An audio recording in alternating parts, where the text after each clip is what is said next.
پاکستان میں مانسون اس سال پھر سے کافی شدید تباہی ہوئی ہے. جو رپورٹس آ رہی ہیں، خبریں ہیں، ان کی بنیاد پر آج ہم ذرا سمجھنے کی کوشش کرتے ہیں کہ تازہ ترین صورتحال کیا ہے، نقصانات کتنے ہوئے اور کیا وجوہات ہیں سب کے پیچھے.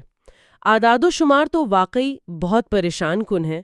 23 جولائی تک ملک بھر میں 250 سے زیادہ جانیں چلی گئی ہیں. جی، اور 600 سے زیادہ لوگ زخمی بھی ہوئے ہیں. اور پنجاب سب سے زیادہ متاثر ہوا ہے نا؟ جی بالکل، پنجاب میں تقریباً 140 ہلاکتیں رپورٹ ہوئی ہیں. اوہ. اس کے بعد پھر خیبر پختونخوا ہے، سندھ، بلوچستان، شمالی علاقے بھی شامل ہیں.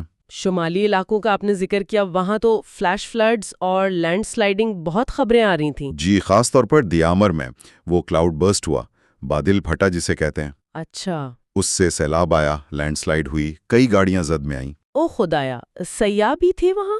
جی، کم از کم 3 سیاحوں کی جان گئی اور کچھ لوگ وہ ابھی تک لاپتہ ہیں. اور بابو سر ٹاپ، وہاں بھی کچھ ایسا ہی ہوا؟ جی، بابو سر ٹاپ پر بھی ایک بہت افسوسناک واقعہ ہوا. ایک پورا خاندان اور کچھ سیاح وہ سیلابی ریلے میں بہہ گئے. کتنی جانیں گئیں وہاں؟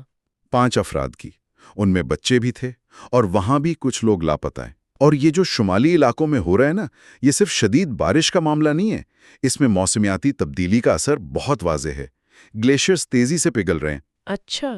اور اس سے وہ GLOFs glacier lake out burst floods, جی ان کا خطرہ بہت بڑھ گیا ہے. تو یہ وہ گلیشیئر پگھلنے سے جو جھیلیں بنتی ہیں، جی وہ اچانک پھٹ جاتی ہیں؟ بالکل. اور اطلاعات یہ ہیں کہ گلگت بلتستان اور سوات میں 70 سے زیادہ ہلاکتیں تو صرف ان GLFs کی وجہ سے ہوئی ہے. 70 سے زیادہ؟ جی، صرف GLFs کی وجہ سے؟ یعنی یہ معاملہ صرف بارشوں کا نہیں، گلیشیئرز کا بھی ہے. اچھا، میدانی علاقوں کا کیا حال رہا؟ پنجاب، اسلام آباد؟ وہاں شہری سیلاب، اربن فلڈنگ نے بہت نقصان کیا ہے. لاہور، راولپنڈی، اسلام آباد کئی گھنٹے شدید بارش ہوئی. چکوال میں تو 400 ملی میٹر سے زیادہ بارش ریکارڈ ہوئی ہے. 400 ملی میٹر؟ یہ تو بہت ہی زیادہ ہے. جی، معمول سے تقریباً دگنی.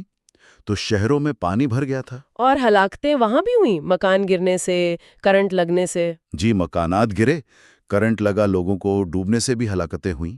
اور راولپنڈی میں وہ چوہان ڈیم پر ایک صحافی رپورٹنگ کر رہے تھے لائیو. ہاں، وہ بہت افسوسناک خبر تھی.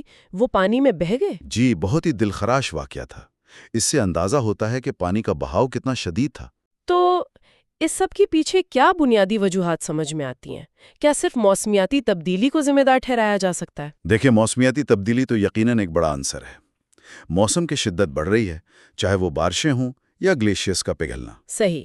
لیکن دوسرا اہم پہلو ہمارا انفراسٹرکچر ہے. اس کو نظر انداز نہیں کیا جا سکتا. اچھا، وہ کیسے؟ مثلاً بڑے ڈیم ہیں جیسے تربیلا، وہاں پانی کی سطح خطرناک حد تک پہنچ گئی.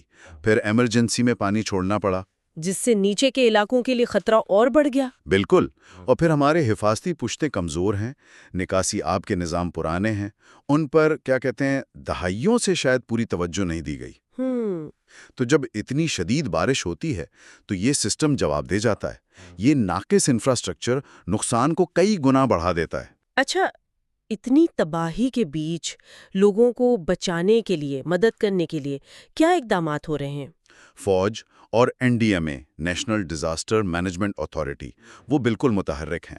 ہیلی کاپٹر وغیرہ استعمال ہو رہے ہیں ریسکیو کے لیے؟ جی، ہیلی کاپٹرز بھی، بھاری مشینری بھی، خاص طور پر شمالی علاقوں میں جہاں لوگ پھنسے ہوئے تھے، سیاح بھی. ان کو نکالا جا رہا ہے؟ جی، انخلا کیا جا رہا ہے. اور خیبر پختونخوا کے جو متاثرہ علاقے ہیں، پشاور، ہزارہ، مالاکنڈ، وہاں ایمرجنسی یونٹس بھی قائم کیے گئے ہیں. الرٹس بھی جاری کیے گئے ہیں مزید بارشوں اور لینڈ سلائیڈنگ کے حوالے سے؟ جی بالکل، الرٹس جاری ہیں، خاص طور پر شمالی علاقوں کے لیے 25 جولائی تک. اور احتیاطی طور پر بھی کچھ اقدامات ہوئے ہیں حکومت کی طرف سے؟ جی، کئی صوبوں میں بارش ایمرجنسی نافذ کی گئی ہے. اچھا. اور دریاؤں اور نالوں کے قریب وہ دفعہ 144 لگا دی گئی ہے تاکہ لوگ ان خطرناک جگہوں پر نہ جائیں. تاکہ مزید کوئی جانی نقصان نہ ہو. جی، کوشش یہی ہے.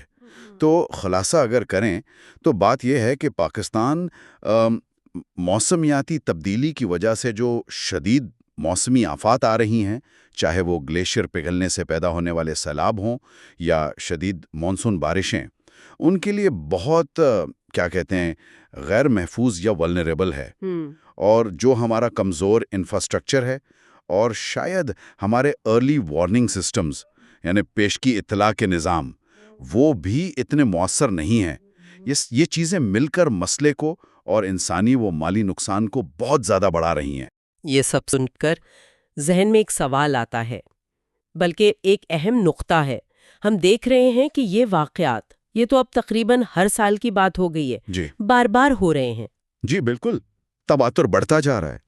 اور ان کا تعلق موسمیاتی تبدیلی سے بھی صاف نظر آ رہا ہے۔ تو فوری امداد اپنی جگہ، ریسکیو آپریشنز بھی بہت اہم ہیں، لیکن اس سے آگے بڑھ کر طویل مدتی سطح پر لانگ ٹرم میں ہمیں کیا سوچنے کی ضرورت ہے؟ کون سی ایڈاپٹیشنز یعنی موافقت کی حکمت عملی اپنانی ہوں گی تاکہ مستقبل میں کم از کم ان نقصانات کو کسی حد تک کم کیا جا سکے؟ یہ ایک سوال ہے جس پر میرے خیال میں ہم سب کو، اداروں کو، حکومت کو بہت سنجیدگی سے غور و فکر کرنے کی ضرورت ہے۔